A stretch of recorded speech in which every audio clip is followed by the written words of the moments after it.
Karsus, greatest of all Netherrealm's arcanists, raised his arms to the sky and cast a spell that would usurp the power of a god and take control of the weave of magic. In this effort, he fails. And the price of his failure is the destruction of the floating enclaves of Netherrealm, and the end to the greatest magical empire on Toril. Or was it? One enclave would manage to escape the terrible fate of ancient Netherrealm, and then come back with ambitions of its own. Chapter 1: Shadow of an Empire. The year is 1371 DR. While going about his duty as a tomb guard of Evereska, Galeran Nimadu discovers horses outside the tomb of House Vaishon, a clear sign of tomb robbers. Galeran and his company venture deep into the tomb, where they find a shocking sight. A group of Vasan humans holding a beholder captive, using its deadly eye rays to break apart the tomb's stonework. Galeran confronts the invaders, and a fierce battle ensues. Many guards and Vasans die in the fight. During the chaos, a clash of magic occurs, as shadow and weave forces collide. The resulting magical backlash weakens the Sharn Wall, an ancient barrier that had imprisoned the Faerun. This breach unleashes the ancient enemy of the Netherese. The elves and the Vasans both try to stem back the Faerun beginning to pour out into the Sharn Wall, but of no use.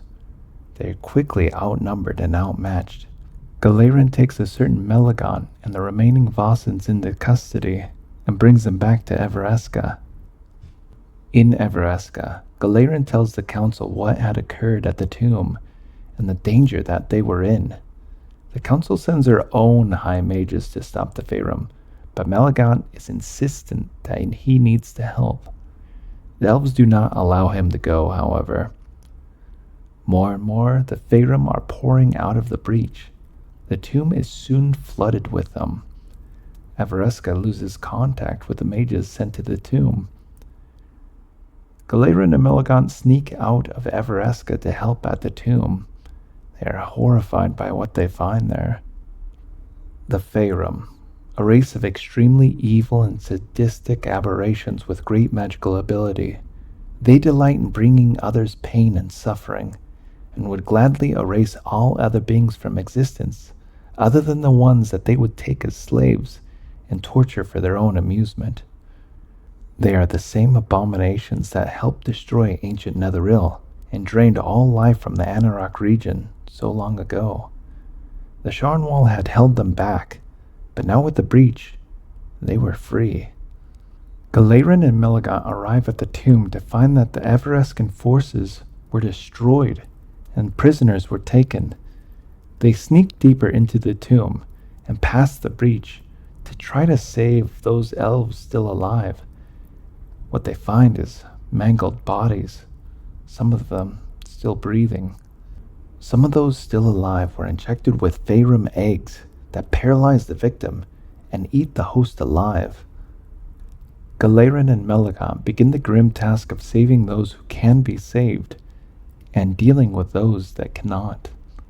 The survivors travel back to Evereska, where they find that all communication to the outside world has been cut off. One of the survivors is Lord Imasfor, the High Mage. He teleports to Blackstaff Tower in Waterdeep to request aid from Kelvin Aronson. Melagon convinces Galeran that he has a way to stop the Faerun, but they have to travel east. He eventually says that in order to defeat their enemy, they must harness an older, more powerful magic. Raw magic. They must find the Carstone. Melagon also begins teaching Galeran how to use shadow magic, telling him it's the only magic that the Faerun are unable to deflect. Galeran and company go journey to find the Carstone, picking up a few companions along the way. They travel through the mountains in the high forest, and eventually to Kars in dire wood. During the journey, Melagon becomes somewhat of a confidant to Galeran and earns his trust. They arrive at a pyramid in Kars Butte to find the lich Wolgrith of Askelhorn, who has made the Kars stone his phylactery. A battle ensues, and Melegan is slain. Galerin is able to decapitate Wolgrith. Before the lich was able to reform, and using the knowledge that Melegan gave him, Galerin Nimidu opens a gate to the Plane of Shadows, and after more than a millennium, he allows the ancient Netherese floating city of Thultanthar, Shade, to return back to Toril. Chapter 2 of Shades and Shadovar. Shade Enclave, also known as Thultanthar, has returned to Toril, but what is Shade? Shade Enclave is one of the many ancient floating enclaves of Netheril. You can learn more about ancient Netheril in our other lore video in the description. Each of the floating enclaves was created by an Archwizard who ruled it, and Shade was ruled by a man named Telamon Tanthul. Some timelines on this subject are a bit shady, but let's go back to the year -645 DR, at the Academy of Mentalist Study on the floating enclave of Eilinar, both of which were created by Karsus himself. It was here that Telamon, under the moniker Shadow, took to learning. By all accounts, it seems that Shadow was studious as well as gifted, for he also created many new spells based around shadow magic. At some point, however, he published a controversial work on the planes that gave him score and enmity from the establishment. For this, he was sent into exile, and the study of planes and demiplanes was banned in several cities. As luck would have it, not everyone was convinced that Shadow's work was to be reviled. Karsus invited Shadow to stay and continue his studies. Karsus also found more underground researchers and funded the entire endeavor. 11 years later, with permission from Karsus, Shadow published another work on the Plane of Shadows, this one called Shadows, the Palpable Cohesion of Formless Corporeality. This work proved the existence of demiplanes, and the other Archwizards now understood the importance of this research.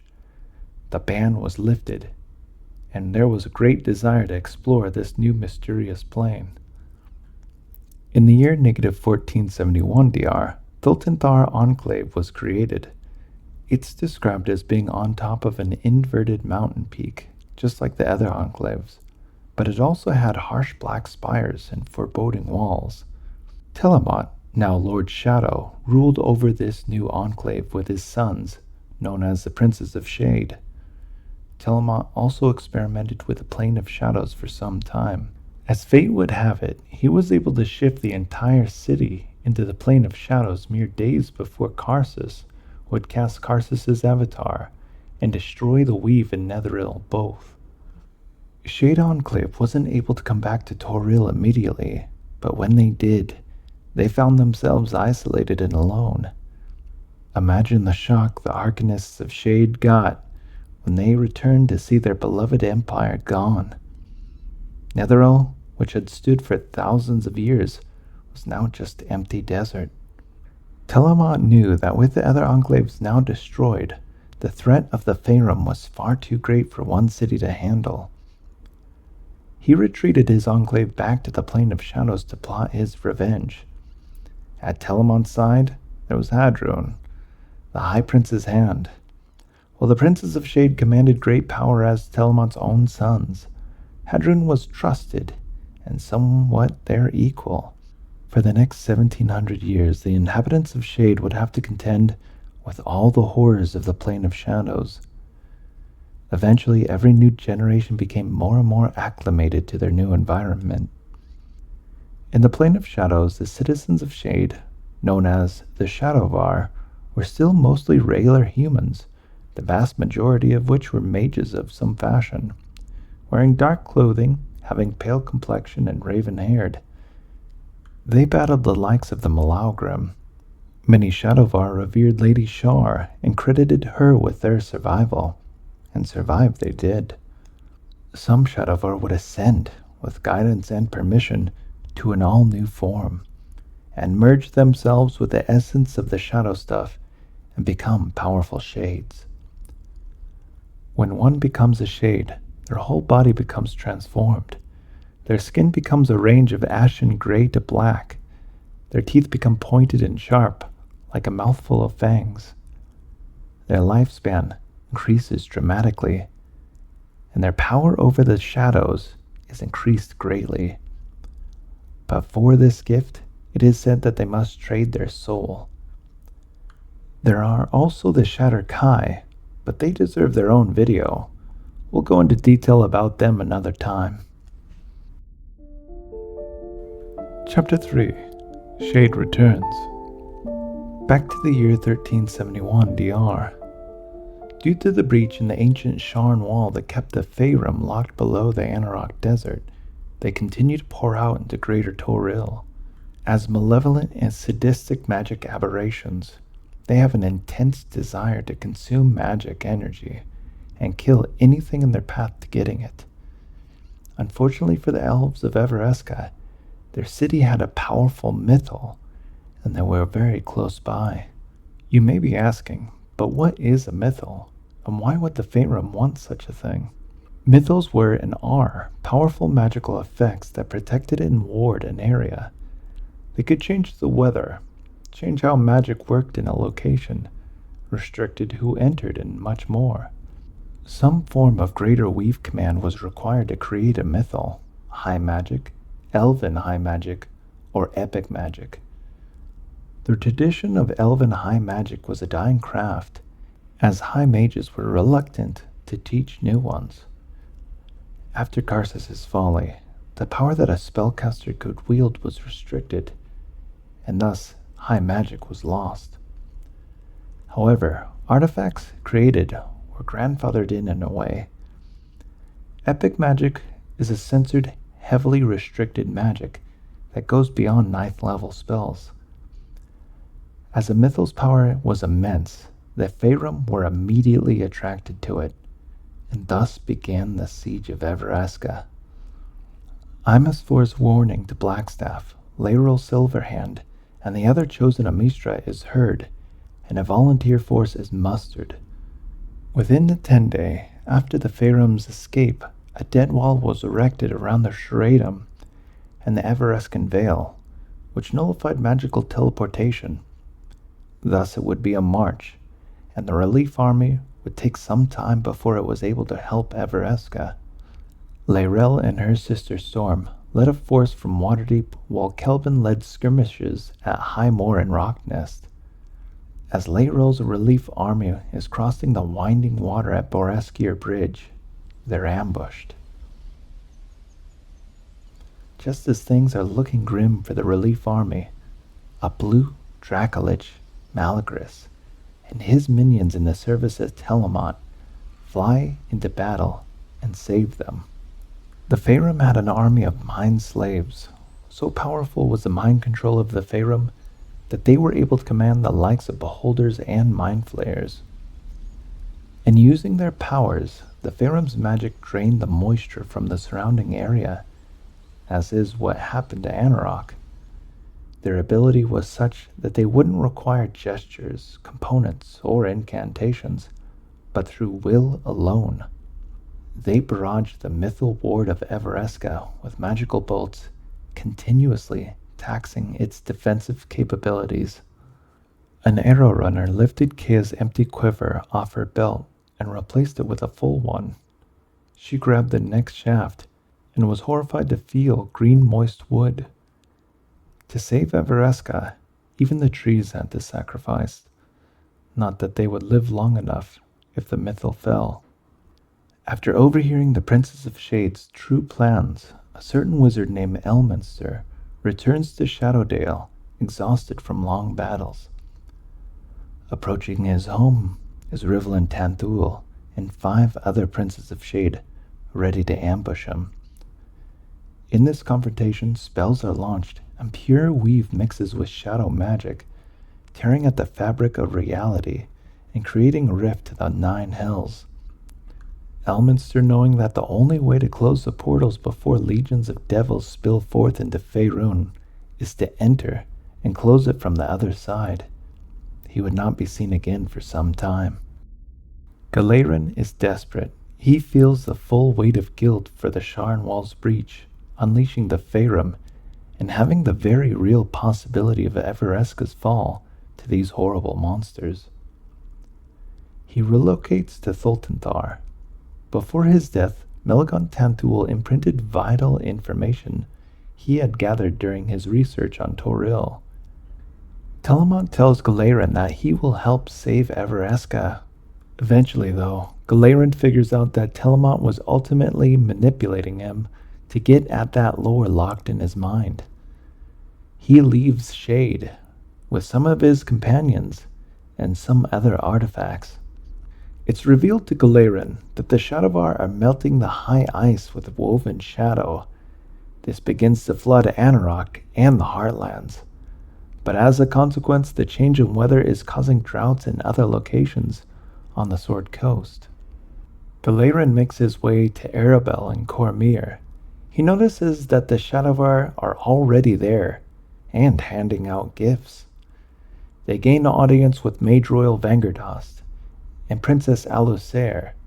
Galeran explains to them that it is actually Shade Enclave that is causing the severe droughts the Cormyrians have been seeing. But arriving just after him was Rivlin Tanthul. Rivlin accuses Galeran and his company of theft of property from Shade and demands he be returned. Alusair decides to hold him at the dungeons in Arabel. Later that night, while Galeran is being held, Shadovar agents sneak into the dungeons to kidnap him. However, unbeknownst to Galeran and the Shadovar, this is a trap.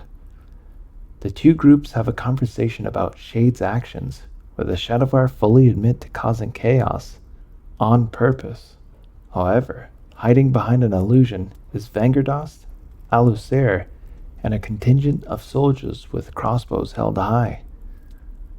The Shadovar try to make some sort of excuse upon the great reveal, but it is ineffective.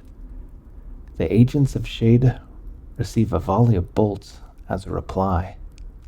The weather disasters in the Heartlands have been catastrophic for Cormyr, and with Thultanthar known to be the culprit, they declare open war on the Shadovar. Thultanthar proves to be too quick by half, and they assault the town of Tilverton. The citizens are being evacuated, and the Heartland army arrives. A fierce battle ensues. In the battle, Rivlin opens a rift to the plane of shadows, and shadow stuff spews throughout the city. The royal magician Vangerdost attempts to counter Rivlin, and with the help of Galeran's distraction, Rivlin is hit with Vangerdost's arcane blast. Rivlin's shadowy form is reduced to nothing but dark bones and a still-beating heart. And even that horrible form lashes out at the Cormyrian wizard. Vangerdost is able to push back Rivlin into a vortex bound to the shadow plane. But with this, Vangerdost's great spell orb descends and sinks into the shadow stuff, blanketing the city. This causes a massive explosion, leveling the entire city. Back to the Evereskan relief army led by Laerel, the princes of Shade Caliburnus and Lamorak abandoned the Alliance army of the north after helping them destroy the Faerun around Evereska. She reunites with Kelvin, but their army gets completely devastated by a secret Faerun assault. Laerel herself receives a grievous injury in the form of a dismembered arm. However, now with Shade's ambitions for Faerun revealed, she eventually meets up with Galeran, Illustrial, Dove, and Storm, and they hatch a plan. Potions. The Blue Dracolich is searching for Galeran to bring him back to Thultanthar. The group decides to drink shrinking potions that would allow the chosen Amistra to sneak into Thultanthar. They shrink, and Galeran, along with his companion Eris, swallow down the chosen, hiding them in their stomachs. Malagras finds and captures Galeran, and they are sent to Shade. Upon arriving at Shade Enclave, Telemont personally welcomes Galarian back. When Galarian asks for water, Telemont, using his imposing magical will, makes Galarian's thirst unquenchable. He gives him pitcher after pitcher of water. Galarian almost drowns at his drinks, one after another. He and Eris are able to expel the Chosen out of sight. Galarian, yet again imprisoned, he eventually meets back up with the restored Chosen and makes for an escape. Galarian's other companion, Vala, who remained in Shade when he left, was captured and abused by the Shade Prince Escanor. As revenge, when her escape happens, she murders Escanor in his bed. The Chosen are trying to find the Mythallar of Shade Enclave to end the Shadovar's campaign on Toril once and for all. Galarian and the Chosen finally find Thultanthar's Mythallar, but upon doing so, Telemont and the Princes of Shade find them, and battle ensues. Desperately, Telemont begins to heal the Mythallar as the Chosen batter it with spells. The Princes of Shade threw shadow magic bolts at the Chosen. The Chosen end up doing considerable damage to the Mythallar, and the Enclave begins to sink, and Prince Maleth is killed defending it. It soon becomes evident that even with the power of the Chosen, the Shadovar, and most of all, Telemont, prove all too powerful and begin to overwhelm them. Galarian and the Chosen are forced to retreat. In the chaos of fighting, the Karst Stone, the key to remaking the Netherese Empire with its powerful magic, was lost, dealing yet another terrible blow to Shade. However, at least for the moment, Shade Enclave still floats in the sky, a shadow, unbroken. Netheril was the most beautiful, the highest and mightiest, the worthiest civilization that Faerun ever spawned, Telemont complained.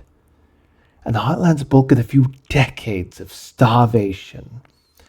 I would not hesitate at all, I tell you, to wipe them all from the face of the world if it meant the return of the floating cities. With the effort of Mistress Chosen foiled, Shade Enclave was allowed to endure, and the following years would be marked with their ambitions. At the center of it all was Telemont Tanthul, and his power was absolute. At this point, Telemont was over 2,000 years old, being kept alive by powerful magic, and even with the extended life of a Shade, his body was essentially pure shadow magic. He had lost his wife Alashar, the mother of the Princes of Shade, many years ago before the fall of Netheril. This devastated Telemont profoundly, as she was perhaps the last glimmer of light left in his world of shadow. The Archwizard that returned to Toril was a cold, calculating other. To him, Netheril was everything, and everything was for Netheril. He wore the traditional dark armor of the Netherese Imperium, long after the age when Karsus had destroyed it. But to Telemont, it was his birthright. The current fledgling kingdoms of Faerun were lesser to him, to be used for Shade's gain, unless of course they stepped on his path to reclaiming his lost ancient empire. Chapter 4. The Empire Strikes Back. Sambia, 1374 DR. Down in the sea of fallen stars deep underwater, we see a tense scene. An ambitious wizard is attempting to gain the power of a Shade in a magically aired ancient Netherese ruin called Sakers. But before he's able to ascend, he is betrayed by his slotty cohorts, who rip his head off. Everest Kale and his company see this. They have been on the Slotty's tracks for some time, and the Slotty teleport away and slip out of their grasp, and so does their escape. Water begins rushing into the temple as the magical seal begins to break. Kale and company have no way to get out. Thinking quickly, however, Kale completes the Shade transformation process, on himself. Sakors was unique as a floating enclave in Netheril. High Arcanist Zolund, the Maker, infused the Mythalar with sentience, calling itself the Source. This Mythalar could be directed to focus or withhold its power. In its long hiatus, Sakor's Mythalar had fused itself with an enormous kraken named Sesamith. In his escape, Kale would clash with this Sesamith, but ultimately make it out alive. Elsewhere, the Shade Princes Rivlin and Brennus are chatting while sailing on a mission. Rivlin speaks of enjoying coins from significant time periods and collecting them, and Brennus his fondness for creating sentient constructs and taking care of them. Shade Enclave has heard the desperate call of Sakors. When summoned, Sesamith charges towards them in a rage. Rivlin easily subdues the great kraken and tries to make contact with the Mythalar that the kraken has engulfed. The Mythalar, however, does not answer Rivlin. Investigating further, Rivlin goes underwater to see Sakors for himself. The mountaintop of the city is intact, but the city itself is in ruins. Rivlin and Brennus travel back to Shade and make a report to their father Telemont. Rivlin gives his opinion, saying that Shade should be conquering Faerun instead of trying to locate all the old crashed enclaves. Rivlin reminds the Most High's court that finding and refurbishing Mythalar is extremely rare, and they now have limitations that Mystra imposed. Raising cities like in the days of old powerful Netheril was no longer possible. To Rivlin's chagrin, Telemont considers this and orders Rivlin to continue with Sakors and find the last person the Mythalar spoke to, but also to begin his plans that he had for conquering Sembia. In the higher ranks of Sembia's court, Rivlin's plan to destabilize the Heartland nation is already well underway. Being the secular ruler of the Shadovar and the chosen of Shar, he has sent many of his Sharan agents to infiltrate Sembia's courts. Rivlin himself was able to poison the overmaster of Sembia, Kendrick Selkirk, and the fires of a succession crisis are beginning to ignite. Kendrick's cousin, Mirabeth Selkirk, had no knowledge of the poisoner, but ever the conniving. She was trying to situate herself as the likely heir to Sembia's rule. To make matters worse, Mirabeta's niece Elyril was her main advisor. Elyril was also secretly a priestess of Shar and was constantly manipulating Mirabeta. The High Court of Sembia already had a likely successor to Kendrick, and that was the highly respected Lord of Seirb, Andrin Corenthal.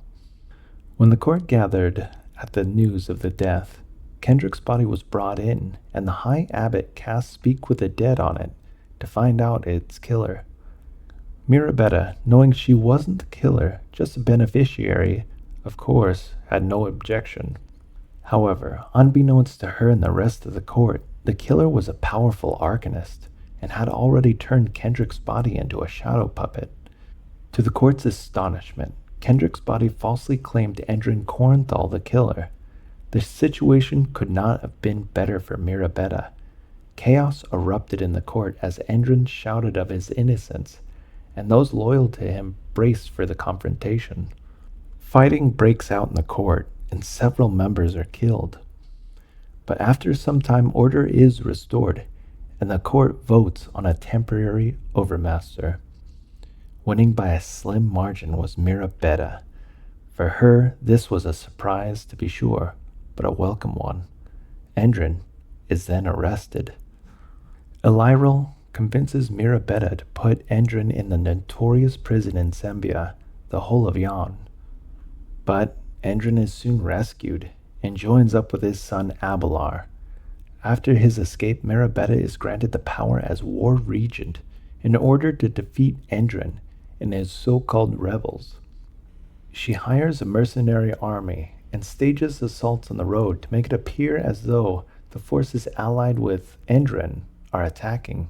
She continues this pressure, saying that the cities Selgant, the capital of Sembia, and Sayerb, the village where Endrin is lord, are working with Endrin against the Overmistress and Sembia as a whole. Mirabetta sends the mercenary army to Sayerb to attack. Abelar's young son Eldon is being cared for by his nurse Kesa. Kesa has orders not to allow the attacking army to capture Eldon alive, as he will undoubtedly be horribly tortured and used as a tool against the Selkirks. She is given a dagger. But when the mercenary troops close in on their house, Kesa ran as fast as she could with Eldon in her arms, but the mercenaries were closing in. She pulls out the dagger. Looking into Eldon's eyes, she hesitates. A moment later, she is stabbed in the back by a sword, and Eldon is captured. The town of Sayerb is burned to the ground, and its inhabitants are all slaughtered that day. She felt a pinch in her back and lost her breath. Her vision went blurry for a moment. She looked at Eldon, smiled, but he stared back at her with terror in his eyes. She looked down, surprised to see the bloody end of a sword's blade sticking out of her stomach. Warm liquid filled her mouth. She tried to speak, to tell Eldon that everything would be fine, but her voice failed her. Eldon screamed, and Kesa fell. Behind it all was Rivlin Tanthul. He and Brennis would be successful in raising the lost Netherese Enclave of Sakors. One of Rivlin's Sharn agents had become a close advisor to the Hulorn of Selgant, Tamlin. Mirabetta's armies are marching towards Selgant. Even with its high walls and formidable fortifications, they will be greatly outmatched. The situation for Selgant was dire. Tamlin's Sharn advisor sets up a meeting with Rivlin, and talks of an alliance with the Shade Enclave were made. Mirabetta enlists the assistance of the Cult of the Dragon as well, giving her the service of a green dragon for 1 month. Rivlin is playing both sides of the Sembian Civil War, but he had always planned for one side to lose. He contacts Elyrel, Mirabetta's advisor, to tell her he can't have loose ends in his plans. Through a magic ring he gave her, the band tightens to the bone and begins to decompose her flesh. As the decomposition spreads, she panics, but manages a spell that turns her into shadow dust. Rivlin's ring falls off. Mirabetta's Serloon forces use teleportation circles and transport its armies to the gate of Selgant.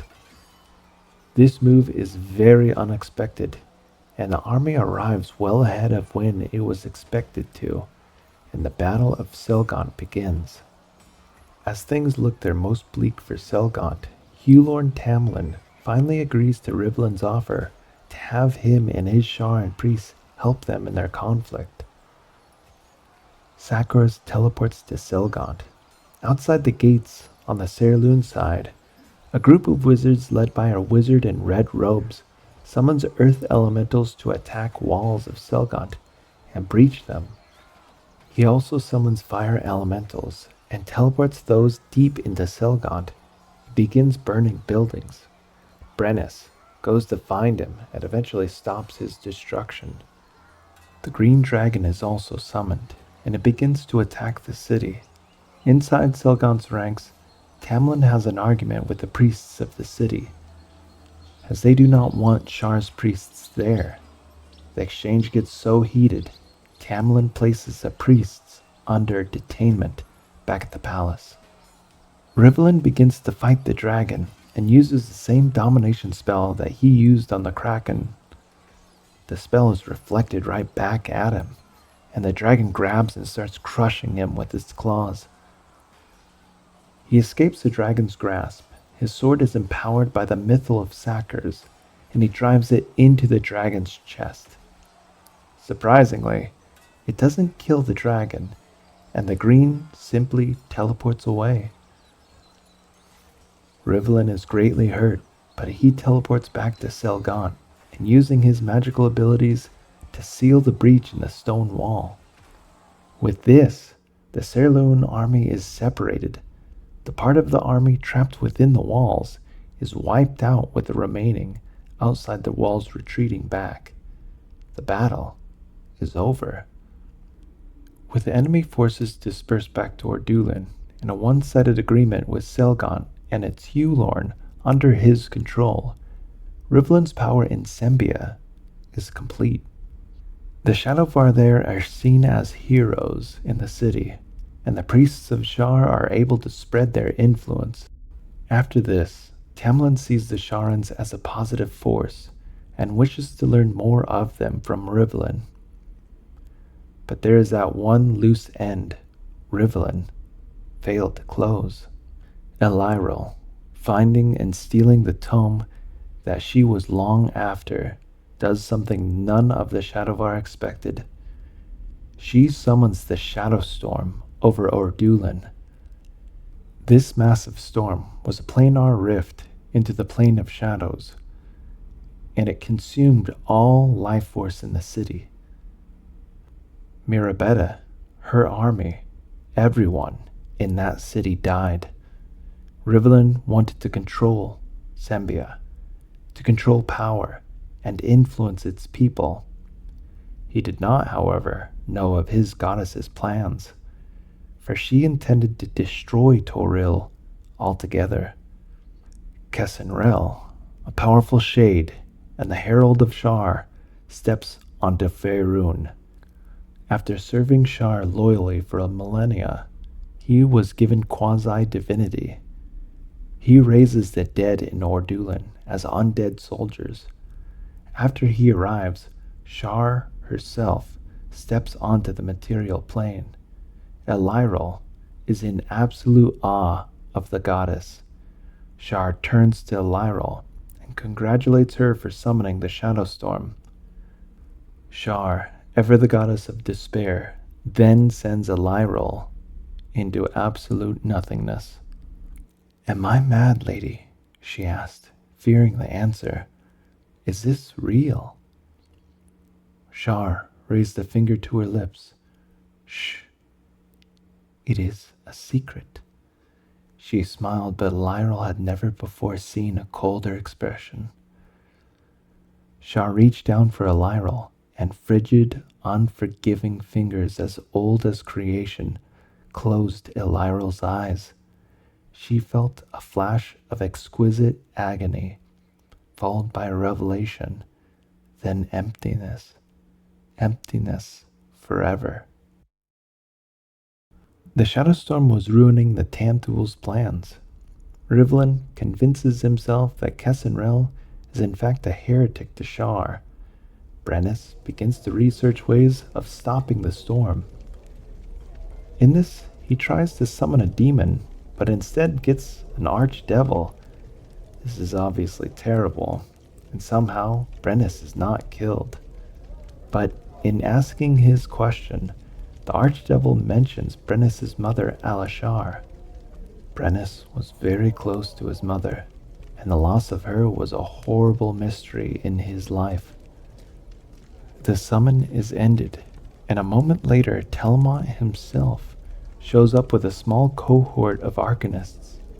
He tells Brennus to summon the archdevil again. When the devil arrives, it is furious, but through his great power, Telmont and the other arcanists are able to hold him against his will. Telmont makes a deal with the devil, saying that he will release him in exchange for information on how to defeat Kessenrel. The archdevil does this, but before leaving, the devil tells Brennus that it was in fact Rivlin who killed Alashar in order to please Shar.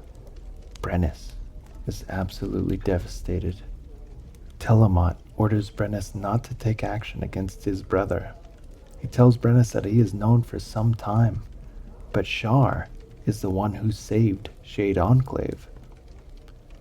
The two part, and Brennus is lost in his newfound grief and his thoughts. Brennus is filled with anger. and the need to avenge his mother. However, Tillamont's words continue to play in his mind. He goes along with Rivlin's plan and tells Rivlin how to defeat Kessenrel and take his higher powers. But as Kessen was a chosen of Mask before Shar, the drinker of the chalice must be a chosen of Mask. That means it was to be Everest Kale. Rivlin's plan is quickly unraveling, and he takes extreme action. Abelard Corinthal is leading a group of refugees out of the area of the Shadow Storm. In his path is a bridge with no other way around. Rivlin arrives and tells Abelard and the refugees that if they cross the bridge, he and the Shadovar will kill them unless he brings him Everest Kale. Abelard doesn't know if he can get word out in time before the storm consumes them, but he still has to try. He sends out word, but also heads out with his company to fight the undead within the storm in an attempt to slow it. He knows it's unlikely they will make it out alive, but the situation for the refugees was terribly desperate. Eventually, Everest Kale was summoned. He, Rivlin, and Drasic Riven, another chosen of Mask, would have their ultimate confrontation with Kessenrel. Kale and Riven drank from the chalice, ascending and gaining great power. Rivlin would have to fight as is. In this end, Kessenrel was defeated, and Rivlin Tanthul would get the drink from the chalice as well, gaining a portion of godhood. With the bringer of the Shadow Storm dead, the storm would not progress, but it would remain haunting Ordulin. Outside of that, Zembia was now in Shade's hands. Chapter 5. Shade and Power. After Karsus' folly and the fall of High Netheril in negative 339 DR, the Anarok Desert had moved on. The surviving cities, known as the Lost Kingdoms, lasted for some time, but the desert would take them as well. Humans from the land of Zakara would find their way to Anarok and would intermingle with the populace of the ancient Netherese cities. And over time, the combined culture became what was called the Badine. For centuries, the Badine would live in Anarok and make many of their own stories to tell. And in 1360, the Zentrum were working hard to establish a trade route in the desert as well, culminating in conflicts between the two, with the Zentrum not quite able to totally dominate the Badine. But as we know, Shade made its return in 1372 DR and laid claim to all of Netheril's ancestral lands. Conflicts between these factions was inevitable. The Badine were finally subjugated and forcefully integrated into the Netherese society, eventually becoming city dwellers and abandoning their nomadic ways. Some Badine formed a separatist group called the Sand Kings to resist and overthrow the Netherese. For the Zentrum, the return of the Netherese was an all too serious threat. Following their return, Shade began a long campaign to fully exterminate the Faerun. By 1383 DR, they had determined that Fazul Chambril, the leader of the Zents, had formed secret alliances with the Faerun. So great was Shade's hatred for the Faerun that they would brook no ally to their ancient enemy. Some would call this the Shadowbane War. In Moonsea, where the Zentrum had much control over the region, the Shadovar swept in and destroyed them. The Zentil Keep was destroyed outright, and most of the citadel of the Raven lay in ruins. Fazul himself would perish in the Battle of Zentil Keep, but his long story wouldn't be over. For the Shadovar, they had succeeded in pushing out the Zentrum from Moonsea and killing off its leadership. This would be a transformative moment for the Zents, but opposition to Shade ambition in Anarok was leveled, and the promise of the Empire was coming true. With Shade firmly in power in the Anarok Desert, they would continue to melt the high ice and eradicate the Faerun. For the Faerun, the Shadovar would commit any deed, go to any distance to see them destroyed. The Shadovar would begin a brutal campaign down into the Underdark, named the Buried Realms, annihilating anything that got in their way. They would even reach the beholder city of Ol Tol. As time went on, Shade would control much of the Buried Realms. In 1372 DR, the Wailing Death, and 1385, the Spell Plague. These events allowed agents loyal to Netheril to infiltrate Neverwinter and consolidate more power in the area. Time would go on, and Shade's search for ancient artifacts and ruins would prove very fruitful indeed. Sometime prior to 1451 DR, after hearing reports that an enclave may be in the Neverwinter Wood, a Shadovar force is sent to find the lost Netherese enclave of Zin Lanil, whom the legendary Iolam created himself. Being the first enclave to rise in the sky in negative 2954 DR, it was ancient even by the time of Karsus' folly. Still, the ruins of Zin Lanil would not be found for many years later, and the efforts of the Netherese were further sidetracked by the eruption of the nearby Mount Hotanau and the destruction of Neverwinter. The Netherese are desperate to claim the power hidden within Zin Lanil, and possibly its Mythalar. Caliburnus Tantul, Prince of Shade himself, goes to lead the efforts there. As this is all happening, Thay had ambitions of their own. Within the Neverwinter Wood was the Dread Ring, a Thayan fortress that also acted as a necromantic ritual site, powered by the souls of the innocent. It would be Thay that awakened the fire primordial Majira, imprisoned within Galtagrim under Mount Hotanau, causing the ruining of Neverwinter, further empowering the Dread Ring. Where the Netherese would seek power to control a populace, the Thayans used them as fuel for their nefarious dark rituals. However, in 1462 DR, Dris Duerden and his allies were able to seal away Majira, cutting off the Dread Ring from the primordial power. A subsequent encounter with Dris would deplete much of the ring's power, leaving the structure in ruins. A Thayan agent, the Lich Valindra Shadowmantle, took charge of Thayan activities in the area and operated out of the half-ruined Dread Ring. She sought to fix up the ruins using people to power the effort. Caliburnus and his allies among the Grey Wolf tribe were constantly harassing the Thayans at the Dread Ring. This turned the surroundings of the fortress into a blasted battlefield. While not breaching the walls of the fortress, Valindra's operations were very much slowed. In the skirmishes, Caliburnus heavily used the Grave Wolves in the assault, and many perished, souring the relationship between them and their Shadovar allies. Valindra would also utilize the Grey Wolves' cadavers as undead laborers. After the interference in Neverwinter, the angered Shadovar launched a surprise attack on Thay proper in 1479 DR. Shade sent Thultanthar, a flying fortress enclave that destroyed a number of communities near Surcross and besieged the city. It's said that Thultanthar was most likely destroyed by adventurers, or Thayans, in 1479 DR.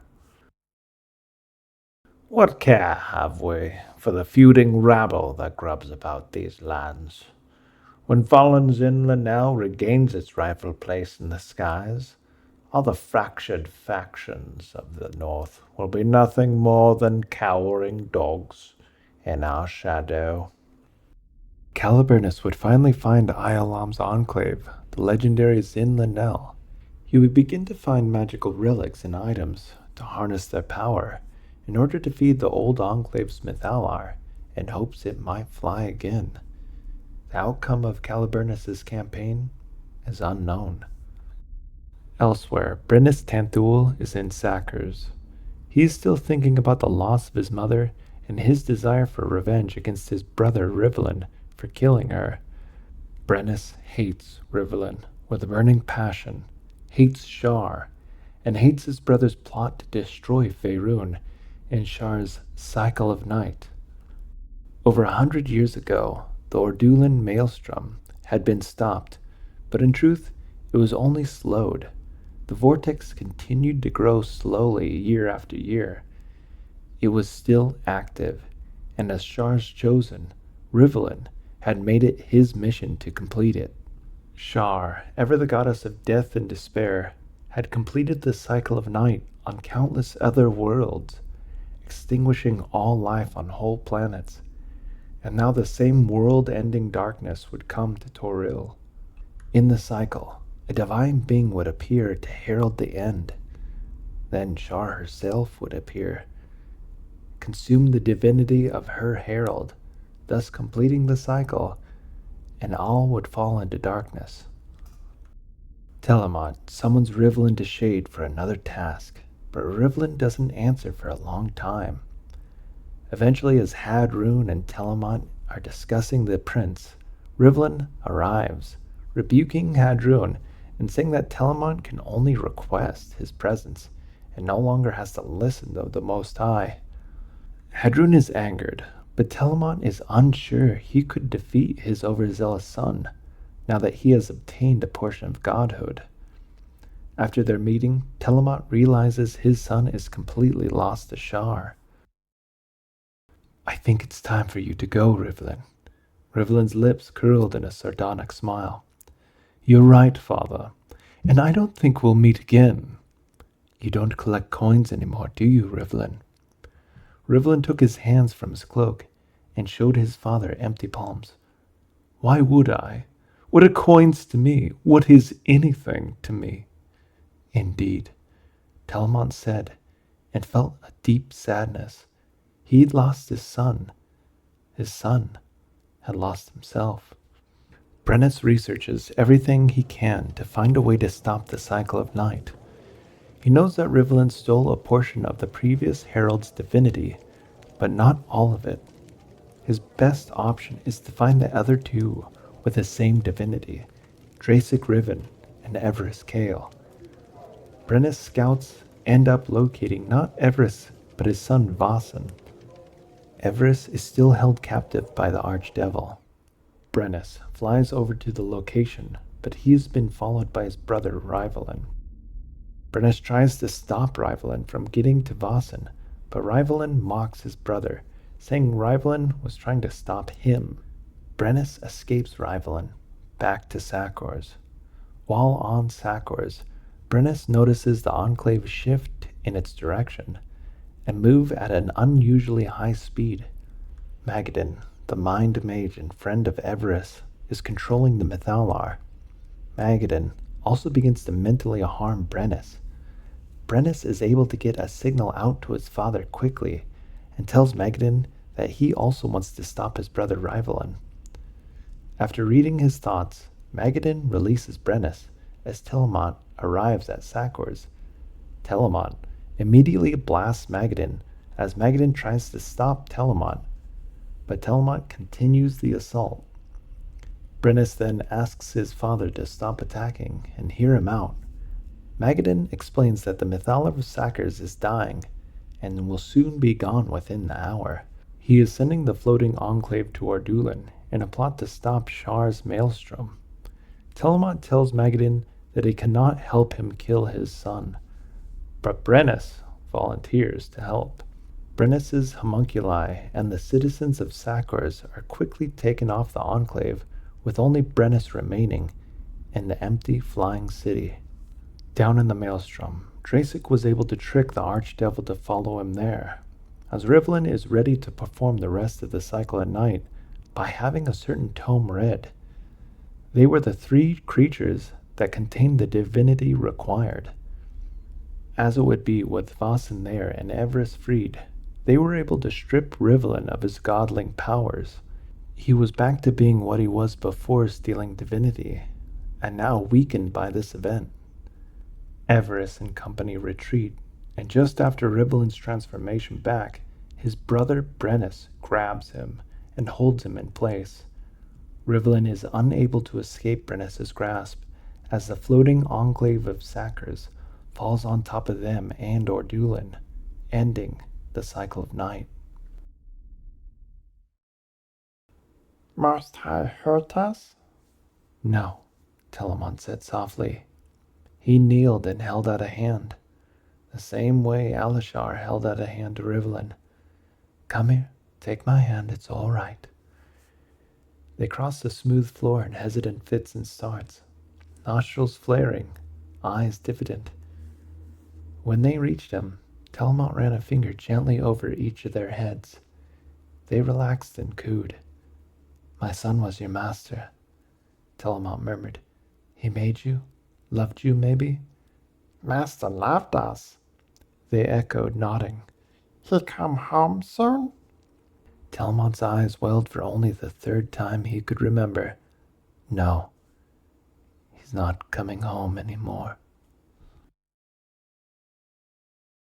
Telamon Tanthul is still looking for the chosen of the gods. He knows their numbers are growing, and he is capturing them to find out why. Yder Tanthul was sent with a force to Cormyr to capture 2 chosen there. The 2 had a relic wanted by Shar called the Eye of Grumsh, and being the right hand of Rivlin and a devout follower of Shar, Yder very much wanted to find it.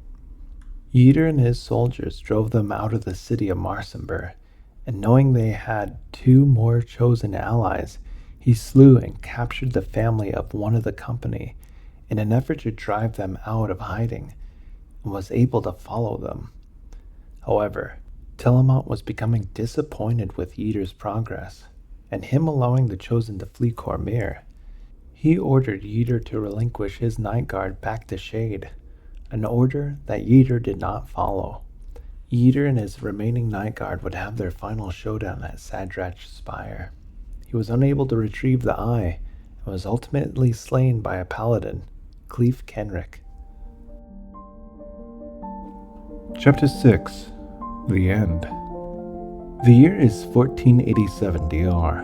Elminster, Storm Silverhand, and Amaroon Whitewave are digging out a wizard's tomb near Elturel, attempting to strengthen magical wards that had managed to survive the spell plague. Elminster points out a pile of stones that seem to ripple, which turns out to be an illusion and a surprise attack from Shadovar agents. After they kill the attackers, the trio ponders as to why the Shadovar are seeking out old magic users' tombs. They learn that the Shadovar have begun investigating similar points of interest across Faerun. Elminster was told by Mistress some time ago that the method to repair the weave was hidden away in Candlekeep, but to only inquire if it was of great importance. This is that time. He also tells the others to go to Myth Dranor to help the elves in the siege of the city. In Candlekeep, El is not allowed inside the gates due to the issues with the weave and the tumult in the world, but El knows another hidden path in the sewers to get inside. He goes and says a magic word in a secluded location, entering the revolting waters. In the sewers, he notices a couple dead bodies within the water, being weighted down by rocks. He deduces that there are hidden Shadovar agents pretending to be monks in the keep, using their likeness as a disguise. To root out these false monks, El dons a disguise of one of the monks too, and begins to locate the pretenders. After over a century of tension and conflict, war broke out in the eastern heartlands. The Netherese had managed to recover the Nether Scrolls from the Windsong Tower in Myth Dranor, resulting in conflict between the 2 nations. Shade Enclave is moved to the air above Myth Dranor as well. The twin princes of Shade at Matic and Vatic Tanthul were searching Elven tomb after Elven tomb, destroying the Baelnorn guardians, and draining all the ancient magic held within. In one of those tombs, however, they would end up getting face to face with a coronal of Cormanthyr with a company of Elven mages. No words would pass before the coronal and Elven mages would open a massive volley of magic at Matic and Vatic. Somehow the twin Tantools were able to swap with other Arcanists just before contact with the magical assault. They teleported somewhere in the deep woods around Mithranor. The two are confused and disoriented in the battlefields of a siege, where they soon find themselves fighting elves and trying to escape. They would find a group of elven children, and with rage and bloodlust, the duo tried to chase the elves and cut them down, only to be faced with Dove Falconhand. The two forces would fight, and both Vatic and Dove would be slain that day. The defenders of Mithranor are losing terribly to the mercenaries of Shade Enclave. The stubbornness of the elves is on full display, as they refuse to retreat, losing positions only for entire elven forces to be decimated as a result. The elves are dying at alarming rates, and few remain. Storm and the others are unable to stop the onslaught, and the city looks doomed.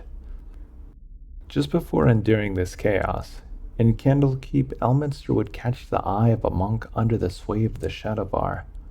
After this, he is attacked by two other monks that turn out to be the sisters Layrel and Illustrial, both of whom had spent years within the library fortress preparing. The sisters explain they found out the only real way to prevent Shar and the Shadovar from using the ward of Candlekeep and the Mythal of Mithranor was to destroy them. Elminster refuses to acknowledge such extreme measure, and a fight breaks out between them. Oddly, as it may be, it's Larlock that comes in to save Elminster before being crushed by a stone ceiling. Being teleported away to safety, Larlock tells El there's another way to prevent Shar's plan. This time the goddess of grief is seeking to control the weave entire, and tells El this must be stopped at all cost. El agrees, and Larlock shows El how to disguise himself as Telemont Tanthul and command the hidden Shadovar forces in Candlekeep. Elminster goes into Candlekeep to command the Shadovar as Telemont, only to have the Moonstars with their own plan break into Candlekeep to excise the Shadovar themselves. Elminster tries to link minds with the avowed monks to gain access to the wards.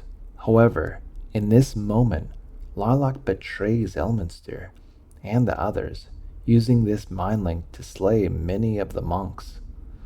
Larlock the Lich is able to rip the powerful wards of Candlekeep and use their power as his own. He now wants the Mithranor Mythal as well. It appears clear to El and the others that Larlock intends to seize control of the weave for himself. Elminster makes amends with the chosen Silverhand sisters, and they make their way quickly to Mithranor to stop the Lich. Upon arriving, though, they find they are too late. Larlock has invaded the minds of the citizens of Shade. Many powerful Arcanists, as well as Aglarel Tanthul, have their minds shattered. It was then, using the teachings Larlock had given him, Elminster, Layrel, and Illustrial gained control of the flying Enclave and sent it hurtling towards the ground.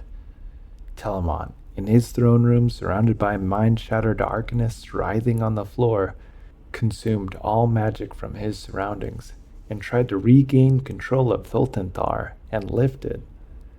But even after straining with all his might, it was no use. He resigned to escape, only to have Elminster magically hold him on his throne until all of it crashed to the ground, destroying both Thultanthar and Mithranor in the process.